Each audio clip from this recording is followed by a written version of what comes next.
এমনকি কোনো বিয়ে বাড়ি পর্যন্ত যেতে পাই না, অর্ডার নেই, যারই বিয়ে হোক যেতে পাবে না, স্ত্রীকে যেতে দিই না। তাকে জিজ্ঞেস করো, তোমাকে তো কোথাও নিয়ে যাই না, যেতে দেয় না, তোমার উপর কি অত্যাচার করে? যদি আমার স্ত্রীকে জিজ্ঞেস করতে যান, আমার স্ত্রী ঝাঁটা করে মারবে তাকে। কেন? নিশ্চয়ই আমি আমার স্ত্রীকে খুশি রাখতে পেরেছি। আমি রাস্তায় বেরিয়ে এলে জিজ্ঞেস করে নিই বাড়িতে কি বাজারের প্রয়োজন আছে, আমি এনে দেবো। আমি আসার সময় সুজাপুরে দাঁড়িয়েছি, যা কিনার কিনে নিয়েছি, বাড়িতে গাড়িতে চাপিয়ে নিয়েছি, ফজরের সময় তার কাছে পৌঁছে যাবে। সে রান্না করুক, আমার আর জরুরত পড়বে না, তার সব মাল আমার গাড়িতে রাখা আছে, আমি ফজরে নামার সময় তাকে ধরিয়ে দেবো, তার কিচেনের কাছে নামিয়ে দেবো, সে ফজরের পর আর কোনো কিচ্ছু লাগবে না। কিন্তু অবাক লাগে, আপনি সারা দিন চায়ের দোকানে আড্ডা মারছেন, কিন্তু বিবিকে আলু পেঁয়াজ সবজিটা কিনে এনে দেন না। গ্রামে দোকান আছে, তুমি গিয়ে কিনে নাও। তোর থেকে বড় নালায়েক আর কে আছে? তার বিবি পরকীয়ায় জড়াবে না, তাকে জড়াবে। রাগ করেন না, ব্রেনে দিলে কথাগুলো নেবেন। আমি চলে যাব সকাল বেলায় ভাববেন, রাতের বেলায় ভাববেন আমি কি বলে গেলাম। আপনার আত্মাকে সমীক্ষা করুন, দিলকে জিজ্ঞেস করুন, সত্যি কি আমি আমার স্ত্রীকে ইমানদার করতে পেরেছি, মুমিনা করতে পেরেছি, দিনের উপরে প্রতিষ্ঠিত করতে পেরেছি? তা না হলে আজকে বলুন, একটা মুসলমানের কাছে সুদ কখনো হালাল হতে পারে? এ কথা বলেন, সুদ হালাল না হারাম? হারাম। আপনি বলুন ইমানদারির সঙ্গে, এই থানাটা কোন থানা? গাজল। গাজল থানায় একটাও মুসলমান তাইলে সুদ খায় না, তাই তো হারাম যখন। কথা বলে না। আমি কিন্তু গোল আলু বক্তা নয়। কালকে দেখলাম কমেন্টে এক হারামখোর লিখেছে, তুমি যে জলসার স্টেজে সুতি থানায় আদায় করছিলাম, মাদ্রাসার জলসা, চাইছিলাম টাকা, অনেক লোক দিয়েছে, তো একজন কমেন্টে লিখেছে, তুমি কি জিজ্ঞেস করে নিয়েছ টাকাটা সুদের টাকা দিচ্ছে না মদের টাকা দিচ্ছে? আচ্ছা বলুন তো, আমি বর্ধমান জেলা থেকে এখানে এসেছি, আমাকে দাওয়াত দিয়েছে, আমাকে মেহমানদারি করাবে কারা? কমিটি করাবে না করাবে না? আচ্ছা, কমিটি মুসলমান না মুসলমান নয়? মুসলমান। তার উচিত, ইয়াসিন সাহেব, আমি কেউ কি চিনি না, আপনারা সবাই আমার ইমানি ভাই, দাওয়াতি ভাই, সবাই ইমানদার আমার কাছে, সবাই ভালো, আমি কেউ কি চিনি না, সবাই মুমিন আপনারা আমার কাছে। এখন আমাকে যে খাবারটা দিবে, কমিটির দায়িত্ব হচ্ছে হালাল খাবারটা আমার কাছে দিবে। আমি যখন কোনো হোটেলে খাবো, কোনো দোকানে খাবো, কোনো অমুসলিম ভাইয়ের বাড়িতে খাবো, তখন আমাকে বেঁচে খেতে হবে, জিজ্ঞেস করতে হবে এটা হালাল না হারাম। কিন্তু যখন কোনো মুসলমান দাওয়াত দিবে, তার হক হচ্ছে সে মেহমানকে হালাল খাবার খাওয়াবে। আমরা বক্তারা টাকা চাইবো, আমি এখানে চ্যালেঞ্জ ছুড়ে ইমানদারির সঙ্গে বলছি, যদি কোনো সুদখোর নিয়ত করে থাকেন, ইয়াসিন সাহেবের হাতে টাকা দেবো, টাকা দেবেন না, ওই টাকা কাজে লাগবে না। আমি চ্যালেঞ্জ ছুড়ে বলে গেলাম আজকে। যদি কোনো লটারিওয়ালা মনে করেন ইয়াসিন সাহেব আদায় করছে, তার হাতে টাকা দেবো, আজকে দুঃখটা ওইটাই তো। সুদখোররা, মাতালরা, গাঁজাখোররা, মদ ব্যবসায়ী, লটারি ব্যবসায়ী, এরা ভেবেছে জান্নাতে যাবার একটা দারুণ রাস্তা। কোথায়? জলসায়। আমার আগে দেলোয়ার ভাই আদায় করছিল না, করেনি? করছিল। এরপর যেই 100, 200, 500 দিচ্ছে, শুধু দেলোয়ার ভাই নয়, এরকম সব আদায়কারী বক্তা। আমি কিন্তু আদায়কারী বক্তা নয়, যারাই আদায় করে পয়সা দিচ্ছে। একজন সুদ করে এসে 1000 টাকা দিয়ে দিল, কাকে? হুজুরকে। হুজুর জানে না, হুজুর তো আদায় করছে, সে জানে না মালটা কি। হুজুর এখন কানে হাত লাগিয়ে, আহারে বান্দারে গোদাই মাঝে ছিল, আর ছিল কি না ছিল, 1000 দিল, দিয়ে তাকে জান্নাতে ঢুকিয়ে দিল। সে মনে করলে শালা এত ভালো জান্নাত আর কোথাও নেই। তুমি বলেছো যে আমি সুদখোর, তুমি হুজুরকে বলেছো এটা সুদের টাকা। যদি বাপের বেটা হও, পশ্চিম বাংলায় আমি যে স্টেজে থাকবো আর মাদ্রাসা মসজিদের জন্য টাকা চাইবো, ঈদগার জন্য টাকা চাইবো, কবরস্থানের টাকা চাইবো, স্টেজের সামনে খালি এসে বলবে যে হুজুর এটা সুদের টাকা দিচ্ছি, আল্লাহর কসম খেয়ে বলছে আমার জুতোটা তোমার মুখে মারবো। চ্যালেঞ্জ ছুড়ে বললাম, তুমি যত বড়ই বাপের বেটা হও আর নেতা হও আর যত বড়ই মন্ত্রী হও, তোমার আস্পর্ধা কি করে হলো তুমি মসজিদে সুদের টাকা দিবে? তোমার আস্পর্ধা কি করে হলো মাদ্রাসায় সুদের টাকা দেবে? তোমার টাকা প্রয়োজন নাই, তোমার হারাম টাকা দিন চালানোর জন্য প্রয়োজন নাই।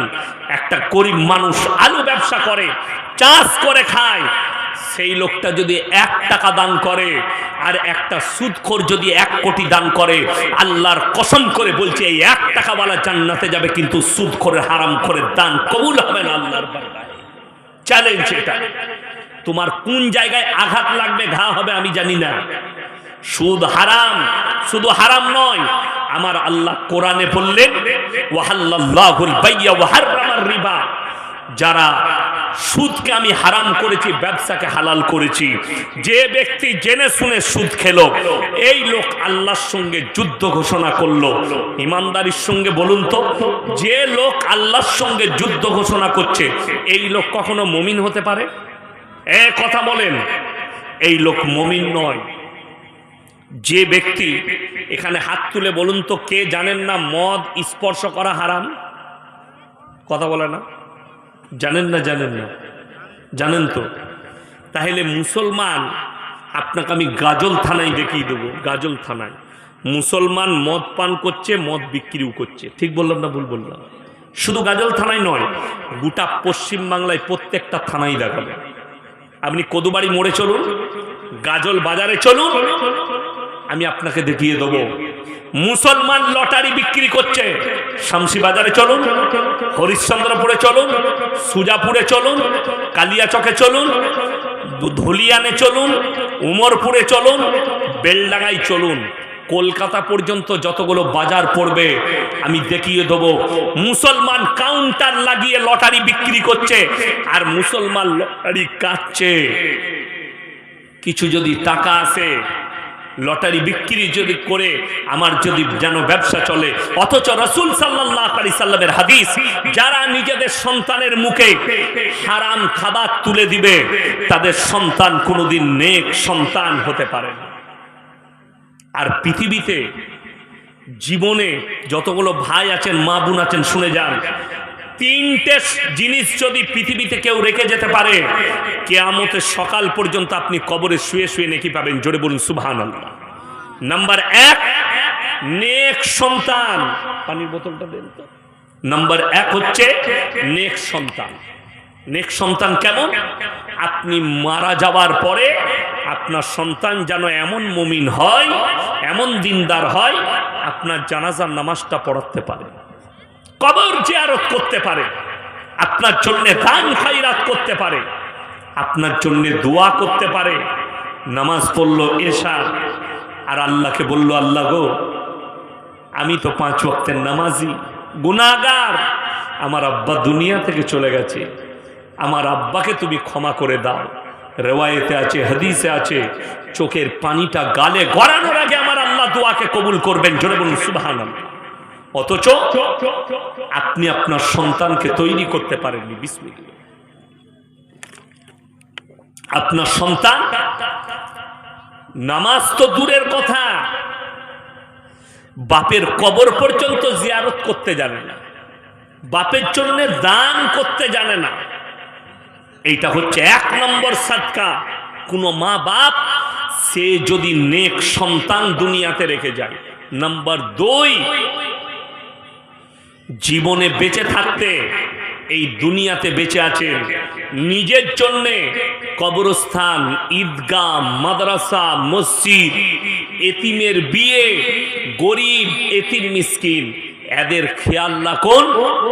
যার পয়সা মসজিদে লেগেছে, মাদ্রাসায় লেগেছে, ঈদগাহে লেগেছে, কবরস্থানে লেগেছে, এই সাদকায়ে জারিয়া আপনি কবরে চলে যাবেন।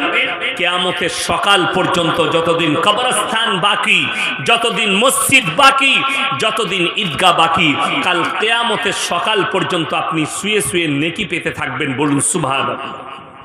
নাম্বার 3টা মারাত্মক, খায়রুকুম মান তাআল্লামাল কুরআন আল্লামাহু, যারা ইলম হাসিল করে এবং অপরের কাছে পৌঁছায়। আজকে আপনি আমার মুখ থেকে শুনে যাচ্ছেন লটারির টিকিট হারাম, যারা লটারিওয়ালা আছেন, যারা লটারি টিকিট কাটেন, তারা এখানে বসে ইস্তেগফার যদি করেলেন আর আপনি আপনার বন্ধুকে মেসেজ পাঠান, ভাই ইয়াসিন ভাই এসেছিল কালকে আমাদের গ্রামে, তো তিনি বলে গেছেন লটারির টিকিট হারাম, অর্থাৎ লটারি কাটবো না, আপনি নেকি পাবেন, আমিও নেকি পাবো। এইভাবে আপনি প্রচার করবেন। যারা ইলমটা ছড়ায় এবং যাদের মাধ্যম দিয়ে ছড়ায়, একের পর এক পেরিয়ে যাবে, সবাই নেকি পেতে থাকবে। আমার বন্ধুগণ, আমার ভাই, অথচ আমরা জানি না আমরা অজান্তে কতগুলো পাপে লিপ্ত আছি, অজান্তে আমাদের পরিবার কি পাপে লিপ্ত আছে, কতগুলো পাপ করছে। না আমার বাড়িতে কোরআনের তেলাওয়াত আছে, না আমার বাড়িতে নামাজ আছে, না আমার বাড়িতে দিনদারি আছে, না আমার বাড়িতে বিসমিল্লাহ আছে। অথচ কোরআনে আছে ফাইদা करातल कुरान फस्ताइज बिल्लाह, जबकि कुरान पढ़ने के लिए जाओ तो बसमाला का इस्तेमाल करो। কিরাতের একজন কিতাব লিখেছেন কারি আব্দুর রহমান মক্কি রহমতুল্লাহ আলাইহি, মারাত্মক কিতাব ফাওয়াইদে মক্কিয়া, তার মধ্যে লিখেছে कि बसमाला का इस्तेमाल करो। যে কোনো কাজে তুমি বিসমিল্লাহর ইস্তেমাল করো, ব্যবহার করো। তোমার বিবিকে বলেছো সকালবেলায় মাংসটা কাটবে যখন বিসমিল্লাহ বলে, সবজির রান্না শুরু করবে বিসমিল্লাহ বলে, হাঁড়িতে যখন প্রথম চালটা দেবে বিসমিল্লাহ বলে। আমাদের বিসমিল্লাহ নাই, আমাদের বাড়িতে তারবিয়ত নেই, আমাদের বাড়িতে দস্তরখান নেই। আরে দুঃখ লাগে। আমি আপনাদের বহু এলাকায় গেলাম, দস্তরখান জানে না, গামছা বিছিয়ে মৌলবিদিকে ভাত দেয়। জানি না আপনার বাড়িতে মেহমান এলে আপনি কি করেন। দস্তরখানটা ময়লা ফেলার জন্য নয়, দস্তরখান হচ্ছে কোনো খাবার পড়ে গেলে সেখান থেকে তুলে খাওয়া। উত্তরপ্রদেশে যান, দিল্লিতে যান, আমি যখন লখনৌ ইরফানিয়ায় কিরাত পড়তাম, তো একজন দাওয়াত দিলে একটা বন্ধু বলে हमारे घर में रात को खाना खा लो, আমরা ইনশাল্লাহ আएंगे। তো আমরা ৩-৪টা বন্ধু গেলাম তার বাড়িতে খেতে। দস্তরখান বিছিয়েছে, বাটি করে কটোরা করে তরকারি এলো, কিমা, ভুনা, চিকেন চিল্লি সব এলো, আর রুটিগুলো দিয়েছে প্লেটে নয়, দস্তরখানের চারিদিকে রুটি নামিয়ে দিয়েছে দস্তরখানের ওপরে, ওখান থেকে লাও ছিঁড়ে ছিঁড়ে খাও। বড় কষ্ট। আপনি তারবিয়ত শিখলেন না, আপনার বাড়িতে দিন এলো না, আপনি নিজেকে মুসলমান বলছেন। আজকে পশ্চিমবাংলা, বিহার, উড়িষ্যা, ঝাড়খণ্ড বেশিরভাগ লোক শিরক আর বিদআতে ডুবে আছে। আজকে দেখলেন মুসলমানদের ঈমান ধ্বংস করার জন্য এমন ভাবে উঠে পড়ে লেগেছে যে আমাদের মতো মৌলবীরা পর্যন্ত ওই জালে ফেঁসে যাচ্ছে। কেন? স্বার্থের জন্য। আমি ইয়াসিন, আমাকে যদি এখনই কেউ বলে তোমাকে 1 কোটি টাকা দেবো, কেন? বলে গাজলে একটা ফাংশন হচ্ছে, স্টেজে চলে আসো। আমাকে একজন মোবাইলে পাঠালো, ছবিটা আছে মোবাইলে, মুর্শিদাবাদের একজন বক্তা আপনাদের এলাকাতেও আসে, বক্তব্য দেয়। আমি দেখে খুব দুঃখ পেলাম, ভিডিওটা পাঠালো। গানের একটা স্টেজে যেখানে গান চলছে, আর্টিস্টরা আছে, সেই নারীর পেছনে সে হুজুর দাঁড়িয়ে আছে, সেই বক্তা দাঁড়িয়ে আছে, মাথায় টুপি না দিয়ে। সেই মানুষ আবার স্টেজে গিয়ে মানুষকে হিদায়েতের কথা শোনাবে, মানুষকে দ্বীনের কথা শোনাবে।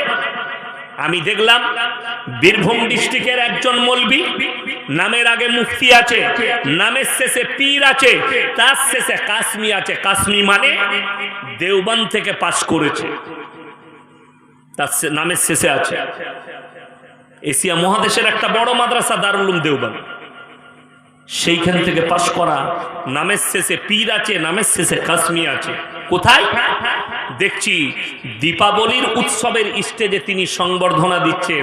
আপনারা মায়ের আশীর্বাদ নেবেন, মায়ের আশীর্বাদে ভালো থাকুন। আমি মনে মনে ভাবলাম আল্লাহর রাসূলের হাদিসটা কত সত্য। এক শ্রেণীর আলেম তারা সঙ্গে সঙ্গে ঈমান হারা হবে, আর তাদের দ্বারাই আল্লাহ জাহান্নামকে উদ্বোধন করবেন। আমার ভাই, রাসূলের হাদিস, কিয়ামতের পূর্বে আমার উম্মতের মধ্যে একটা দল কিছু উম্মত তারা মুশরিক হয়ে যাবে, তারা কবরের পূজা করতে লাগবে, তারা গাছের উপাসনা করবে, তারা ঠাকুরের পূজা করতে লাগবে, তারা আল্লাহ বাদ দিয়ে অপরের উপাসনা করতে লাগবে। এটা রাসূল সাল্লাল্লাহু আলাইহি সাল্লামের হাদিস। আজকে তার প্রমাণ পাচ্ছি। আর কিছু বেঈমান কাফের আমাদের সামনে লম্বা করে একটা কথা ভাসিয়ে দিয়েছে, ধর্ম যার যার, উৎসব সবার। আমি কলকাতার একটা চ্যানেল দেখলাম, চ্যানেল মানে ইউটিউবার, ছোটখাটো মেয়ে ছেলে নিজেকে চ্যানেল বলে আর উল্টো পাল্টা খবর ছড়ায়। সে দেখলাম আমার একটা জালসাকে কাটিং করে বিদ্বেষ ছড়িয়েছে এবং একটা মুসলিম লোকের সাক্ষাৎকার দিচ্ছে। আরে এই মৌলবি বলেছে মুসলমানরা মদ খাবার জন্য ঠাকুর ভাসাতে যায়। আমি আমার বর্ধমান টাউনের কথা বলেছি, আমি আবার আজকে বলে যাচ্ছি আপনাদেরকে যে আল্লাহর কাছে যতগুলো পাপ আছে সব থেকে নিকৃষ্ট পাপ হচ্ছে শিরকের পাপ। যারা মনে করছেন যে সেই জায়গায় কি যাওয়া যাবে না, তাদেরকে কোরআন শোনাচ্ছি। লাউ কানা ফীহিমা আলিয়াতুন ইল্লাল্লাহু লাফাসাদাতা। আমি আল্লাহ ছাড়া পৃথিবীতে আর একটা যদি আল্লাহ হতো, পৃথিবীতে বিভ্রাট আর মারামারি সৃষ্টি হতো। আমি আল্লাহ ছাড়া যদি দ্বিতীয় আল্লাহ হতো, দ্বিতীয় কেউ থাকতো সৃষ্টিকর্তা, তাহলে মারামারি হতো। লাউকা, এটা কোরআন। লাউ কানা ফীহিমা আলিয়াতুন ইল্লাল্লাহু লাফাসাদাতা। ফাসাদ হতো, ফিতনা হতো দুটো আল্লাহ হলে। তাই আমি আল্লাহ এক এবং অদ্বিতীয়, আমার কোনো শরীক নাই। সবাই আল্লাহকে বিশ্বাস করবো, জোরে বলুন ইনশাআল্লাহ। আল্লাহ ছাড়া ভালো মন্দের মালিক পৃথিবীতে কেউ নেই। এরপর একটা মুসলমান শুনেলেন, এই হিন্দুস্তানে যদি বলেন হুজুর আপনার বক্তব্যের দ্বারা সম্প্রীতি নষ্ট হচ্ছে, তাহলে বলবো আমার বক্তব্যের পুরো শুনবে। 1.5 লাখ বায়ান, 1.5 থেকে 2 লক্ষ বায়ান ছুটছে আমার ইউটিউবার ফেসবুকে। এখানে এমনও ইউটিউবার আছে শুধু অনলি ফর আমারই বায়ান ছাড়ে।